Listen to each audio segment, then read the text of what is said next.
दोस्तों आज हम कॉल न्यूपोर्ट की book so good they can't ignore you की समरी देखने वाले हैं। ये बुक रियलिस्टिक और ऑथेंटिक वे बताती है कि कैसे हम अपनी ड्रीम लाइफ जी सकते हैं।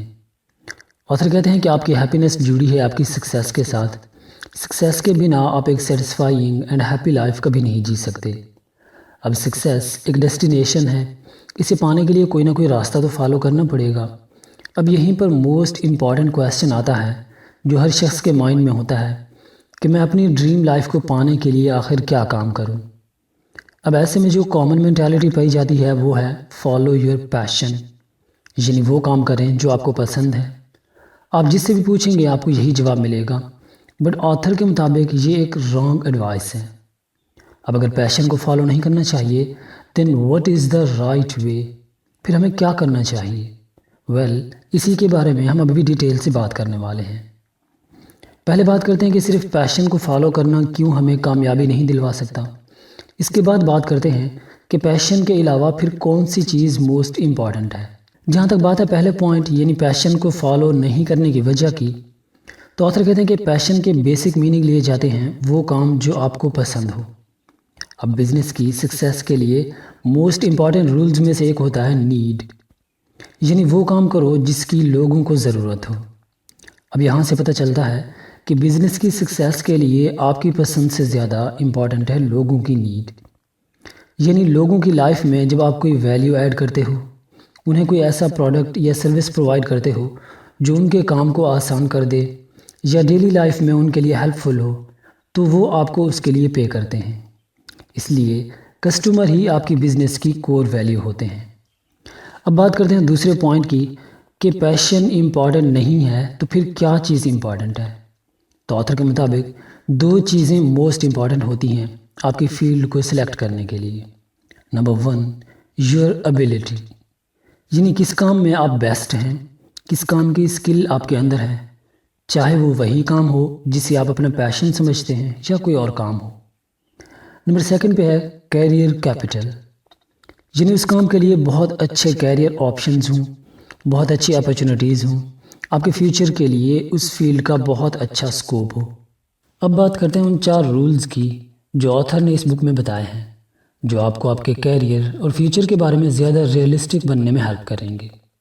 Rule number 1 compelling carriers have complex origin, यानी कोई भी अच्छा कैरियर इतनी आसानी से नहीं बनता कि पहले उस काम का पता लगाओ जो आपको पसंद है फिर उस काम को करके सक्सेसफुल हो जाओ, बल्कि एक अच्छे कैरियर के पीछे एक कॉम्प्लेक्स ओरिजिन होता है। कैरियर्स के बारे में की गई रिसर्च में 3 पॉइंट्स को हाईलाइट किया गया है। Number 1 career passions are rare. इस रिसर्च के मुताबिक 84% लोगों का पहले से कोई पैशन होता है, लेकिन उनमें से सिर्फ 4% पैशंस ऐसे होते हैं जिनसे अच्छा कैरियर बनाया जा सकता है। नंबर 2 पे है पैशन टेक्स टाइम।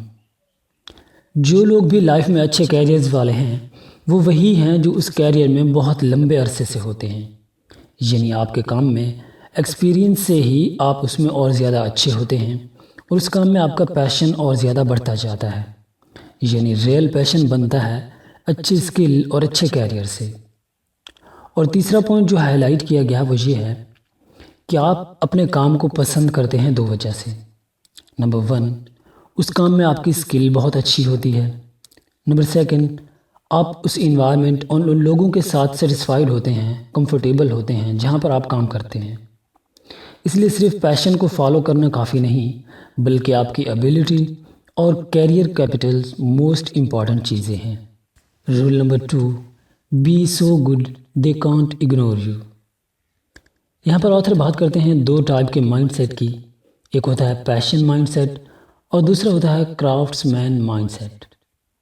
अब पैशन माइंडसेट वाले फोकस रखते हैं इस बात पर कि हमें हमारे काम से क्या मिलेगा, यानी वो अपने बेनिफिट को प्रेफर करते हैं। इस तरह से जब भी वो कोई काम शुरू करते हैं तो शुरू से ही वो अच्छे रिजल्ट्स एक्सपेक्ट करने लगते हैं, और शुरू से ही अच्छे रिजल्ट ना मिलने पर वो होपलेस और डीमोटिवेटेड हो जाते हैं। जबकि दूसरी तरफ क्राफ्ट्समैन माइंडसेट वाले लोग ये सोचते हैं कि हम अपने काम से दुनिया को क्या दे सकते हैं, लोगों की लाइफ में क्या वैल्यू ऐड कर सकते हैं। और ये लोग शुरू से ही अच्छे रिजल्ट्स एक्सपेक्ट करने के बजाय अपने काम, अपने इम्प्रूवमेंट और लोगों की सेटिस्फेक्शन पर फोकस रखते हैं। इस तरह से उन्हें थोड़ा टाइम तो लगता है, लेकिन वो एक बहुत अच्छा कैरियर बिल्ड कर लेते हैं। Rule number 3, law of financial viability. इस लॉ के मुताबिक आप जो काम करो, पहले ये देखो कि उस काम से आप कितना पैसा कमा सकते हैं। इसका ये मतलब हरगिज़ नहीं कि आपका काम से ज़्यादा पैसे पर फोकस होना चाहिए, बल्कि इसका ये मतलब है कि आप अपने काम के ज़रिए कितना पैसे कमाते हैं। इससे इस काम के कैरियर कैपिटल का पता चलता है। अगर आप ज़्यादा पैसे कमाते हैं तो इसका मतलब है कि आपका कैरियर कैपिटल बहुत अच्छा है। लेकिन अगर आपके काम से आपकी अर्निंग बहुत लो है तो इसका मतलब है कि आपके काम का कैरियर कैपिटल बहुत लो है, इसलिए वो काम आपको एक ब्राइट फ्यूचर कभी नहीं दे सकता। Rule number 4, think small act big. Author कहते हैं कि बड़ी सोच से ज़्यादा इफ़ेक्टिव होते हैं बड़े एक्शंस। इसका ये मतलब हरगिज़ नहीं कि आपको अपनी सोच छोटी रखनी चाहिए, बल्कि इसका मतलब ये है कि बड़े गोल्स अचीव करने के लिए पहले छोटे छोटे स्टेप्स एंड एक्शंस पर ध्यान देना होता है। यानी बेसिक से शुरुआत करें और अपने एक्शंस के थ्रू पीक पोजीशन तक पहुँचें। यानी आपको बॉटम टू टॉप स्ट्रैटेजी अपनानी है, और यही अथेंटिक और रियलिस्टिक वे होता है किसी भी काम में बेस्ट बनने का। दोस्तों, हमारा मिशन है लोगों में बुक्स पढ़ने का शौक़ पैदा करना। अगर आप इस ग्रेट मिशन का हिस्सा बनना चाहते हैं तो हमारे चैनल को ज्वाइन कर लीजिए, वीडियो को लाइक करना और अपना खूबसूरत कमेंट देना मत भूलिए। God bless you all.